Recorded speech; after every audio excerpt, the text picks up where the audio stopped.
এখনকার ভিডিওটা অবশ্য করে পিয়াদেরকে নিয়ে ছন্দাকে নিয়ে কিছু কথা বলবো। তার আগে বলি, সকালবেলা যে ভিডিওটা করলাম সায়ককে নিয়ে এবং ওদের পরিবারকে নিয়ে, মানে ওই সুস্মিতার বিয়ে নিয়ে, তো তোমাদের দেখছি খুব একটা পছন্দ হয়নি। টপিক মানে যেটা চলতে থাকে সেটাকে নিয়ে ভিডিও করলে বেশি এই জ্ঞানদারা আসে, আপনাদের আর কোনো কন্টেন্ট নেই। আপনাদের শুধু কখনো যখনই ওই পম্পিদেরকে নিয়ে কথা বলবো, সেন্সেশনকে নিয়ে খালি কথা বলবেন, প্রবাসীকে নিয়ে কথা বললে খালি প্রবাসীকে নিয়ে কথা বলবেন। এই যে জ্ঞানদাগুলো এখানে জ্ঞানটা দিতে আসে কিছু কিছু মানুষ, সবাইকে অবশ্য করেই বলবো না আমি, তাদেরকে এই সময় খুঁজে পাওয়া যায় না যখন আমরা অন্যান্য কন্টেন্টে করি। তাদের প্রবলেমটা কী, এই যে জ্ঞানদা যারা, তাদের প্রবলেমটা কি আমাদের ভিডিও করা নিয়ে, মানে আমার ভিডিও করা নিয়ে, নাকি কন্টেন্ট নিয়ে, নাকি কিছু খারাপ কিছু বলতে হবে, নিজেরা কিছু করে উঠতে পারছে না জীবনে সেই জন্য কিছু বলতে হবে, এটাও বুঝতে পারছি না। নতুন নতুন কন্টেন্টে কাজ করবই, তাতে ভিউজ যেরকম হোক বা না হোক, এই নতুন কন্টেন্ট নিয়ে কাজ করতে করতে তোমরাও অভ্যস্ত হয়ে যাবে যে বিভিন্ন রকম কন্টেন্টেই আমি কাজ করব, এই নয় যে একঘেয়ে পড়ে থাকবো। তো অবশ্য করেই আজকে ছন্দাকে নিয়ে কথা বলবো। ছন্দা এবং পিয়াদের ভিডিও দেখলাম, দুজনেই ভীষণ মর্মাহত, দুজনেই ভীষণ মানে ভীষণ আর কি কী বলবো আর কি, মনের মধ্যে যে একটা বিশাল চাপ যাচ্ছে বোঝাই যাচ্ছে। পিয়াও কদিন ধরে বলছিল যে মনে চাপ যাচ্ছে, তোমরা জানতে পারবে কি পারবে না জানি না, বর ভীষণ ব্যস্ত। ছন্দাও আজকে বলল ওর বর সেই সকালে বেরিয়ে যায়, বিভিন্ন রকম কাজে আটকে যায়, মেয়েকে স্কুল থেকে আনতে যেতে পারে না, কখনো বাজার করতে পারে না, মানে যেহেতু রাত্রিবেলা ঘুম হয় না, একটা মানসিক টেনশন। দেখো, যখন একটা ভিটে মানুষের মানে পায়ের থেকে সরে যাওয়ার মতো মানে ল্যাকপ্যাক ল্যাকপ্যাক করে না, যেখানে কনফিডেন্ট পায় না, সেখানে সত্যি মানুষের খুবই চিন্তার কারণ একটা হয়ে যায়। সেই জায়গা থেকে ওরা ডিটেলসে অত কিছুও বলছে না, শুধু বলছে, দুজনেই একই কথাই বলছে যে এই বাড়িটা আমার নয়, মানে যেখানে বাড়ি করছি সেটা আমার নয়। কালকে পিয়াও বলল অনেক কিছু করার ইচ্ছে ছিল, দোতলা করার ইচ্ছে ছিল, সিটিং রুম ডাইনিং রুম করার ইচ্ছা ছিল। আজকেও পিয়া ভিডিওতে বলল মডেলার কিচেন ফিচেন করার ইচ্ছা ছিল, কিন্তু এ বাড়িতে আর একটা পয়সাও খরচা করবে না। ভাবো, কষ্ট করে রোজগার করে মানুষ, বিভিন্ন রকমভাবে বাড়িটাকে সাজাবো, ওই ইচ্ছে সবার আগে বাড়িটা সাজায় মানুষ, তারপর নিজেকে সাজায়, এটা আমি মনে করি এবং এটাই ঠিক। আগে আমার বাসস্থানটাকে আমি সুন্দর করব, তারপর তারপর আদার্স সব কিছু করবো। যা পয়সা থাকুক, মানুষ কী করে, আগে বাসস্থানটাকে নিশ্চিত করে এবং সুন্দর করে। তো এদের বাসস্থানটাই এখন অনিশ্চিত হয়ে যাচ্ছে। কী কারণে এরা খালি বলছে, দুজনেই বলছে যে জায়গাটা আমাদের নয়। আমি যেটুকু জানি, আমি রিসেন্ট একটা ব্যাপারে আমাদের আমাদের মাঝে মধ্যে এরকম মানে সমস্যা চলে। আমাদের কোলাঘাটে যেহেতু আমাদের বাগান বাড়ি আছে, পুরনো বাড়ি আছে, সেখানেও জমি জায়গা না, আমাদের জমিতেই বরঞ্চ আমরা কারোর জায়গা জমি নেই না, আমাদের জমিতে একটা পাশে গেলে তোমরা বললে বুঝতে পারবে, পুকুরের একটা পাশ যেহেতু পাঁচিল দেওয়া না, সেখানে কিছু মানুষ, ওখানে সিঙ্গি বাড়ি বলে একটা বাড়ি আছে, পাড়ার কারোর সাথেই তাদের সম্পর্ক নেই, তারা কন্টিনিউয়াস তাদের মানে আমাদের ওই জায়গাটার থেকে এগোতে থাকে। এরা ধরেই নেয় যে আমরা তো ওখানে সবসময় থাকি না, মাঝে মধ্যে যখন যাই যাতায়াত করি, ওই জায়গাটাতেই তারা চান্স পেয়ে গেছে যে এরা এখানে পার্মানেন্ট থাকে না এবং কলকাতার লোক, এরা এখানে এসে কোনো দিন থাকবেও না। সেই জায়গা থেকে ওরা মানে আমাদের কলা গাছগুলো লাইন দিয়ে, ওখানে কলা গাছ, প্রচুর কলা গাছ আর নারকেল গাছ আছে, কলা গাছের ওই জায়গায় এসে সবজি লাগানো একটা সাইডে, সেখানে এসে তারা মানে তাদের প্রাতঃক্রিয়া, তাদের বাথরুম থাকলেও তারা ওইখানে প্রাতঃক্রিয়া করবে। মাছ চুরি তো মানে বলেই দাও, ওই নিয়ে কালকে হয়তো বলেছি আমি, প্রচুর থানা পুলিশ করতে হয়েছে, ধরেও নিয়ে গেছিলো তাদের বাড়ির লোককে, কিন্তু ওই যে লজ্জা নেই কিছু নেই, জোর জবরদস্তি তারা করেই ছাড়বে। তো আমরা ফেড আপ হয়ে গেছি, মানে এতটাই ফেড আপ, মাঝে মধ্যেই আমরা চিন্তা করি যে দূর কী আর হবে, যাওয়া হয় না, সচরাচর খাজনার চেয়ে বাজনা বেশি হয়ে যাচ্ছে, হ্যাঁ ওই জায়গাটা বিক্রি করে দাও, কালে কালে ওটাই করবো। কারণ আমার ছেলে মেয়েদের ভবিষ্যতে এই এত অশান্তি নিয়ে, ওদের এই কোলাঘাটে এত কাজের চাপে আমাদেরই যাওয়া হয় না, আজ পরীক্ষা কাল সেই ওই সেই, এই দু চারটে বাড়ি মানে মেনটেন করা হয়ে গেছে সত্যি এখন বিষ। এটা লোকবল থাকলে একরকম, হয়েছে কি এখন ওই বাড়িটা অনেকের একটা পিকনিক ক্ষেত্র হয়ে দাঁড়িয়েছে। এবার পিকনিক ক্ষেত্র হলে দাঁড়িয়ে হচ্ছে কি ভালো কথা, কিন্তু পুরো হেডেকটাই ধরো আমাদের। সবাই পিকনিক করতে যাচ্ছে বটে, মানে টাইম পাস বা ঘুরতে যাচ্ছে বন্ধু বান্ধবরা, কেউ কেউ, আমরা না গেলেও সেখানে তারা তাদের মানে কিছু খরচাপাতি বা আদার্স কোনো কিছু, বা তারা ঘর এলোমেলো করে রাখে, বলাও যায় না। এই নিয়ে সব থেকে আমরা খুব মানে ব্যতিব্যস্ত হয়ে আছি, মানে পারলে ওটাকে সেল আউট করে দেওয়ারই চেষ্টা করছি, কারণ আমাদের পরের জেনারেশান ওরা গিয়ে ওখানে মেনটেন করার মতো ওদের অবস্থা নেই। আমরা ভালোবাসতাম থাক মানে যাচ্ছি, তবুও সচরাচর যাওয়া হয় না, আমার তো হতোই না। ছেলে ছোটো থাকতে আমি যেতাম না, ছেলে বড় হওয়ার পর পড়াশুনো, ছেলে ছোটো থাকতে আমরা ওই দৌড়োদৌড়ি করে পুকুর পাড়ায় শুধু চলে যেত, আর এত দৌড়োতে হতো, দুষ্টু ছিল এত, আমি একদম মানে সবাই গেল, আমি শুধু অ্যাভয়েড করতাম, ও পাগো আমার ফ্ল্যাটেই ভালো, আমার এইটুকু জায়গাতেই ভালো, ছেলে অন্তত দৌড়োদৌড়ি করে দরজা আটকে রাখতে পারছি। তা যাই হোক, এসব কথা ছাড়ো। তো সেখানে দেখেছি যে যার মানে জায়গা, সে সবসময় যে জোর খাটাতে পারে সেটা নয়। এবারে রাস্তাটা আমার মনে হয় ওই যে যা নাম বলছি না, তোমরা সবাই বুঝতে পারছো, তাদের বাড়ির প্লটটাই প্রথম না, নাবার পর থেকে রাস্তার পর থেকে দেখি যখন ঝাড়ফাড় দেয় ওই প্লটটাকেই আমাদের প্রথম লাগে। আর ওরাই হয়তো বিভিন্ন রকমভাবে এই অশান্তি, জমি জায়গা নিয়ে অশান্তি, এবং এটা শুরুই হয়েছে আমার মনে হয় দীর্ঘদিন থেকে চললেও এই ভিডিও করা এবং ভিডিওর সাকসেস এবং এই পিয়াদের, ছন্দাদের, কল্পনাদের এই বাড়িঘর এটা নিয়েই হিংসা থেকে একটা চরম কিছু হয়ে গেছে। কিন্তু দেশে একটা আইন বলে কিছু আছে, ভাড়াটেকেও 14 বছর বসবাস করলে আমরা আমরা আমরা এতেও আমরা মানে বেশ ভালোভাবে বুঝেছি, মানে মালিকপক্ষ হওয়া একটু জ্বালাতনই আছে। এদের ক্ষেত্রে কী হয়েছে না হয়েছে আমি জানি না, তবে একটা নিয়ম অনুযায়ী ভাড়াটে এখন তো মানে ডিট করেই নেওয়া হয়। আগে যেরকম ভাড়াটে বসে যেত, কলকাতায় প্রচুর ভাড়াটে আছে 20-25 টাকা দিয়ে থেকে যাচ্ছে, 14 বছর থাকলে তাকে উঠানো যায় না। মানে আর মানুষ মানে বাড়ি ছাড়া, বাস্তু ছাড়া করাটা একটা মানে বিশাল অপরাধের। আর সেখানে কারুর রাস্তা, কারুর নিজের সম্পত্তি হতেই পারে না। আরে ভাই, ওই গ্রামে একটা তো রাস্তা আছে, বলছে এরা দুজনেই বলছে যে এই রাস্তা থেকে যেতে পারবো না, রাস্তাটাও পর্যন্ত যেতে দেবে না, অত কি সহজ? আর এরা এত ভয় পাচ্ছে কেন? পিয়াকেও দেখলাম ভীষণভাবে ভয় পেয়ে গেছে ছন্দ। তাহলে কি মানে গলতিটা এদের দিক থেকে আসছে? তাহলে কি এদের কাগজপত্রে কিছু ভুল আছে? কাগজপত্র ঠিকঠাক না করে এরা কি করে বাড়ি করতে গেল? আর বাড়ি করার জন্য কাগজপত্র ঠিক করতে গেলে এখন রেজিস্ট্রি করা উকিলের কাছে যাবে, তো মানে এদের দুজনে পিয়ার সামর্থ্য থাকলেও ছন্দা তো পুরো ধসে যাবে। মানে সবাই বলে না, ও সত্যি কথা, উকিল আর ডাক্তার ঘরে ঢুকলে এই জমি সংক্রান্ত জমি বিষ মিটানোর জন্য যে মানে কী ঝামেলা। দেখো আমার দিদির বাড়ি আছে হাবড়ায়, তো সেখানে দিদিদের নিজের দেওর ভাসুর মিলে ওরা 3 জন, ওদের নিজস্ব, আর খুতো আছে, একই বিশাল উঠোনের মধ্যে ওখানে বাড়ি। কিন্তু ওদের একটা রাস্তা আছে, যেটা ওই রাস্তাটাতে কেউ কিচ্ছু করতে পারবে না, এবং উঠোন একটা, ওটা কমন। ওখানে সবার বাড়ির অনুষ্ঠান হলে সেখানে তুমি প্যান্ডেল করতে পারো, রাস্তা দিয়ে তুমি যাতায়াত করতে পারো, আদার্স কোনো কিছু মানে কেউ ওটা ডিমান্ড করতে পারবে না, এইটুকু আমাদের, ওইটুকু আমাদের। তাহলে এখানে পিয়াদের এখানে কেন ডিমান্ড করছে, এবং কেন রাস্তা অত সহজ? তাহলে মানুষগুলো যাবে কোথা থেকে? মিটিং হয়েছে কি না হয়েছে, সন্ধ্যা বললো মিটিংয়ে অবশ্যই একটু নিশ্চিন্ত হয়েছে, কিন্তু মুখের কথায় শুরু করবে আবার যদি কোনো দিন শুরু হয় এসব নিয়ে অশান্তি।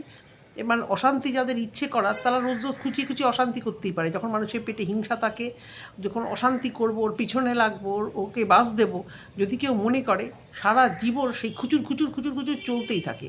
আর সত্যি কথা, ছন্দাকে দেখে এত খারাপ লাগলো। পিয়ার তবু সামর্থ্য আছে, পিয়া আজ না হোক কাল চলে যাবে, কল্পনারও কোনো ব্যাপার না দূরে চলে গেলেও, কিন্তু যেতে পারবে না ছন্দা, কারণ ওর সামর্থ্য খুবই কম।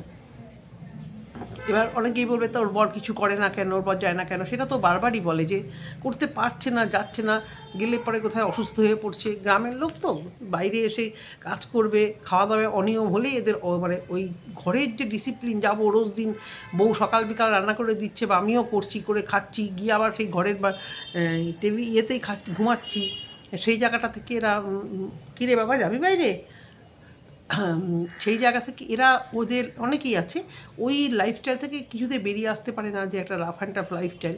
তো এই ব্যাপারে ছন্দার পক্ষে বাড়ি ছাড়াটা ছাড়বেই বা কেন? দীর্ঘদিন ধরেই যে শ্বশুরমশাইরা, আজকে ছন্দার বর, পিয়ার বর, এদের বয়স তো মোটামুটি, পিয়ার বরের তো 30 বছরের ঊর্ধ্বেই হয়ে গেছে, ছন্দার বরের এক্স্যাক্ট বয়স আমি জানি না, 26-27 বছর হয়ে গেছে তাদের। তাহলে তাদের বাবা মাদের আরও বয়স, তাদের বাবা মা, পিয়া শ্বশুর শাশুড়ি এখানে থাকলো, সেই জায়গা এখন অন্য কেউ বলতে পারে? এত বছরের পুরনো জায়গা। আমার ছেলে বিড়াল, ওর খাওয়া হয়ে গেছে, বলি না 8টার সময় খেতে দিই, আমি যা 8:30টায় ভিডিও করতে বসি, রাত্রে ভিডিওটা আজকে একটু লেটই হয়ে গেছে। তো ওই বাচ্চাটা বাইরে যাবে বলে খাওয়া যেই হয়ে গেছে, প্যাঁ করে কানের কাছে, যতক্ষণ না ছাড়বো ততক্ষণও কাঁদবে, ওই একটু বারান্দার এই আশেপাশে ঘুরে টুরে আবার প্যাঁ করতে চলে আসবে। তো এই যে জায়গা জমি সংক্রান্ত এদের অশান্তি চলছে ওদের ভিডিওর মধ্যে, সেটার সত্যি পুরো প্রকাশ ঘটছে। উকিলের কাছে এখন যাওয়া মানে এরা একদম সর্বশান্ত হয়ে যাওয়া। কারণ এটা সত্যি কথা, যদি এই প্রফেশনে কেউ থাকো, এটা জানো যে এই সংক্রান্ত, আমি বলেছিলাম না 2 দিন আগে আমাকে একটি কাজে আমাকেও কোর্টে যেতে হয়েছিল, এবং হচ্ছে মাঝে মাঝেই হচ্ছে। তো সেখানে আমি কোনো জাজের ভার্সন শুনলাম, অন্য একজনের বিচার হচ্ছিল, তো সেই বিচারে তো মানে ওই কোর্টে যখন ওই কনভারসেশনগুলো হয় তো ঢুকতে দেয় নর্মাল মানুষকেও। তো আমার খুব কিউরিয়াসিটি ছিল যে দেখি, আমি ওই রুমটাতে মানে হিয়ারিং হচ্ছে, আমি একটু গিয়ে দেখি।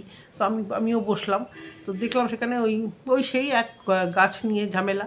তো জাজ সেই বলছিল যে আমি কি বলি বলুন তো, আপনারা নিজেরা একটু অ্যাডজাস্ট করুন, এমন আপনারা পরিস্থিতিতে ফেলেছেন আমি কারোর পক্ষে রায় দিতে পারছি না। আমি যদি ওনাকে রায় দিই জায়গা আটকে যাবে, উনি তাহলে আরেকজন তাহলে কোথা থেকে বেরোবে। আবার আরেকজন বলছে হ্যাঁ ওই জায়গাটা আমাদের, সেখানেও ওনার কাগজপত্রে সত্যি ওই জায়গাটা আছে। তাহলে আরেকজনকে যদি আমি রায় দিই তাহলে যার যে জমি, অপোজিট পক্ষ কি ঘর থেকে তাহলে কখনো বেরোবে না? উনি তো বেরোনোর রাস্তাই পাচ্ছে না। আপনারা দয়া করে নিজেদের মধ্যে একটু কম্প্রোমাইজ করুন। মানে নাকি আজকে নাকি 12-14 বছর ধরে নাকি এই অশান্তি চলছে, এও কম্প্রোমাইজ করছে না। আর সেই মানে উকিলের পেছনে দৌড়াতে দৌড়াতে খরচা হতে জীবন শেষ। তাই বলছি যে তোমরা জায়গা জমি তোমাদের কতটা নিজেদের নামে নাকি তোমরা এখনও ক্লিয়ার করে বলছো না। হঠাৎ করে যারা ডিমান্ড করছে এই জায়গা আমাদের, তারা কতটা জোর নিয়ে ডিমান্ড করছে, এবং তোমরাও সেখানে দেখছি একটু নরমই হয়ে গিয়ে বলছো জায়গাটা নাকি তাদের। তার মধ্যে কি তোমাদের কাগজপত্র ঠিক নেই? তোমরা কি এরকম তোমরা সার্চিং করো?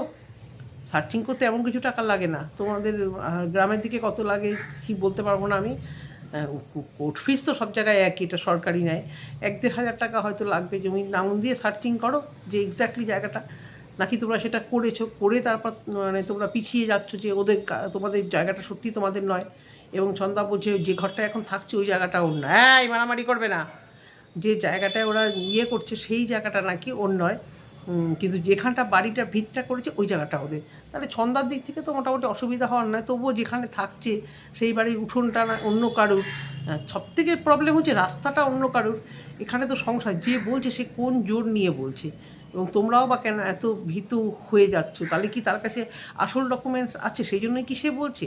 কিন্তু এটা সত্যি এত সহজ নয় কারুর জায়গা আটকে রাখা। সে হোক যদি ওদের হয়েও থাকে, ওদের পোর্শনে যদি থাকেও, তবু রাস্তা এবং জল এই দুটো জিনিস বন্ধ করা, তুমি কারুর জল বন্ধ করতে পারো না, বিশাল আইনে ফেসে যাবে। হোক তোমার কল, তোমার কিছু, কিন্তু তুমি ধরো ভাড়াটে বা বাড়িওয়ালা ঝগড়া হলো, তুমি কি করলে কলের লাইনটা বন্ধ করে দিলে, এটা চরম চরম অসুবিধা। আর তোমাদের আরেকটা যেটা কথা, তোমাদের ট্যাক্সের কোনো কাগজ আছে? জায়গা জমি মিউটেশন তো তোমরা ওই গ্রামে চিন্তাও করতে পারো না। আদৌ তোমাদের মানে জমির ঠিকঠাক দলিল আছে কি না, জলা জমি কি না, কী জমি ওটা, সেটা তো আমরা জানি না। কোনো জলা জমি ছিল কি না, এত বছর ধরে বাস করছে মানে জলা জমি এতক্ষণে বাস্তুতে কনভার্ট হয়েই গেছে আমার যেটা মনে হয়। অনেক সময় তো মানে জলা জমি থাকলে শহরের দিকে এইসব নিয়ম, গ্রামের নিয়ম তো যে যার মতো নিয়ম। গ্রামে পার্টি বা গ্রামে মানুষ কি করে, ওই মুরব্বি ধরে যে যার মতো নিয়ম চালু করে, কিন্তু সেই নিয়মে যখন হাত পড়ে তখনই অনেক কিছু গড়বড় হয়ে যায়।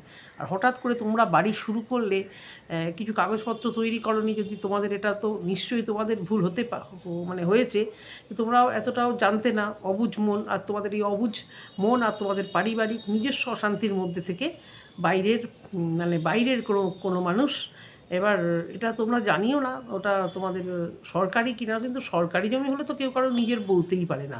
সরকারি বোধহয় নয়, তুমি তো বলছো যে এটা অন্য লোকের জমি, অন্য কারুর জমি। সরকারি হলে তো দুজনেই বলতে সরকারি জমি।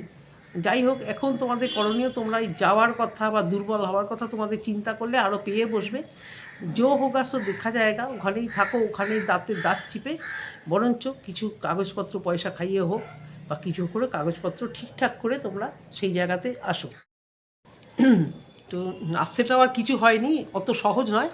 এত বছরের পুরনো তোমাদের বাবা কাকারা এখানে, বাবা শ্বশুর বাবা, জ্যাঠা শ্বশুর বাবা, ছন্দাকে বলছি, পিয়াকেও বলছি, এত বছর ধরে এখানে বসবাস করছো। হঠাৎ করে তোমাদের হয়তো একটু জায়গা কারণ হয়তো ছাড়তে হতে পারে, এই নয় তোমাদের ওখান থেকে উঠে যেতে হবে, তোমাদের বাড়ি পড়া বাড়ি তোমাদের ভাঙতে হবে, সেটাও নয়। তবে তোমরা কাগজপত্র মুখের কথায় না করে একটুখানি কাগজপত্র রেডি করো, কোর্টে গিয়ে দৌড়দৌড়ি করো। কিন্তু মামলা মোকদ্দমা যে তরফাই করবে তারই খাজনার চেয়ে বাজনা বেশি হয়ে যাবে। এবং ওদের যারা ডিমান্ড করছে এই জায়গাটা তারা কোন লাইন থেকে তারা শিওর ডিমান্ড করছে। পিয়ার তো একটু মানে অর্থবল আছে। এই জায়গাটা দেখো, বাড়ি ঘর জীবনে মানুষ একবারই করে, তাই না? মানে তোমাদের মতো যারা একটু নিডি পিপল তারা তো জীবনে একবারই করে। পিয়া এবং ছন্দা দুজনেই। কল্পনা জানি না আমি ব্যাপারটা কি, কল্পনা এখনও এইসব নিয়ে কথা বলেনি, কল্পনার জায়গাটা নিয়ে কখনো কল্পনা এরকম ধরনের কথা বলেনি। তো তোমরা পিয়ার তো একটু পয়সা করি আছে, না হয় খরচা করে এই ব্যাপারে একটাই বলছি, যেটা জীবনে একবারই বাড়িঘর হবে, প্রপার কাগজপত্র রেডি করে পয়সা খরচা করে তারপর বাড়ি করো। হঠাৎ করে হটকারি করে আমি বাড়িঘর করে নিলাম, তারপর যদি কখনও অপর তরফ থেকে মামলা মোকদ্দমা করে কিছু মানে গড়বড় হয়ে যায়, সেটা একটা বিশাল গড়বড়। আগে তোমরা এটা দেখবে তোমাদের কাগজপত্র বা তোমাদের সব কিছু ঠিক আছে কি না। এবার তোমাদের যদি ঠিক না থাকে তবুও তোমরা উকিল নাও, কিছু ঘুরপথে কিছুভাবে, মানে উকিল নাও মানে কাগজপত্র তৈরি করার জন্য। মামলা মোকদ্দমা ভুলেও করতে যাবে না কারুর এগেনস্টে, যে করবে তারই কোমর পুরো ভেঙে যাবে। কোর্টে যাও, রেজিস্ট্রেশন করে জায়গাটা করো। আর তোমাদের কি বললাম, তোমাদের কি খাজনা ফাজনা দিতে হয় গ্রামের দিকে? নিশ্চয়ই তো দিতে হয়। এবার তোমরা যদি দীর্ঘদিন খাজনা না দিয়ে থাকো সেটাও একটা সমস্যা, কারণ এতদিনকার জমা খাজনা বিশাল আকারে হয়ে যাবে। সেই খাজনাটা কার নামে আসে সেটা দেখো। যদি শ্বশুর বাবার নামে আসে তাহলে তো প্রশ্নই আসে না। হ্যাঁ, কিছুটা জায়গা তো আছেই তোমাদের নামে, ওই জন্য খাজনাটা হয়তো তোমাদের সবারই শ্বশুর মশাইয়ের নামেই আসে। কিন্তু তোমাদের মেন সমস্যা যেটা হচ্ছে তোমাদের রাস্তাটা নিয়ে সমস্যা, যেটা বোঝা যাচ্ছে। কিন্তু এটুকু জানবে, কারুর যাতায়াত কেউ বন্ধ করতে পারে না, সুতরাং অতটা ভয় পাওয়ারও কিছু হয়নি। চিন্তা তো অবশ্যই হয়, কিন্তু যদি ছাড়তে হয় ছাড়বে, আর কি করবে। লাঠালাঠি অশান্তির থেকে তোমরা এই জিনিসটা করে দিয়ে যাতে ভবিষ্যতে তোমাদের ছেলেমেয়েদের এই লাঠালাঠি কাটাকাটির মধ্যে না পড়তে হয়। কারণ সম্পত্তি হচ্ছে মানে খুব বাজে জিনিস। গ্রাম বলো শহর বলো, সম্পত্তির অশান্তি এই জীবনে কমে না। কাগজপত্র এক্স্যাক্ট ঠিক করো, তাহলে এইসব অশান্তি নিতে কাউকে না কাউকে একটু স্যাক্রিফাইস করতে হবে। যদি একটু ছেড়ে কাগজপত্র ঠিকঠাক হয়ে সব কিছু ঠিক হয়ে যায় তাহলে তো অসুবিধা নেই। কারণ ক্লিয়ার করে এখনও আমি ঠিক বুঝতে পারছি না যে তোমাদের কি আদৌ দলিল ঠিকঠাক আছে, তোমাদের রেজিস্ট্রেশন কি করা আছে, মিউটেশন কি করা আছে, এবং সমস্ত কিছু করেই পাকাপাকিভাবে বাড়িটা করা মনে হয় ঠিক হবে।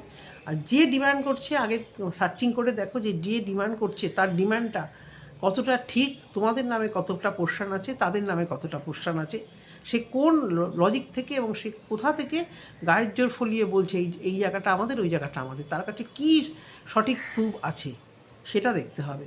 এটুকুই বলার, ভয় পাওয়ার কিছু নেই। তবে সব কিছু ভেবে চিনতে সঠিক কাগজপত্র করে তারপরে এগিয়ে চলা আমার মতে হচ্ছে ভালো। এটুকুই বলার। যদি তোমাদের ভালো লেগে থাকে অবশ্য করে কমেন্ট সেকশানে কমেন্ট করে জানিয়ে দিও। সবাই ভালো থেকো আর সুস্থ থেকো। টাটা।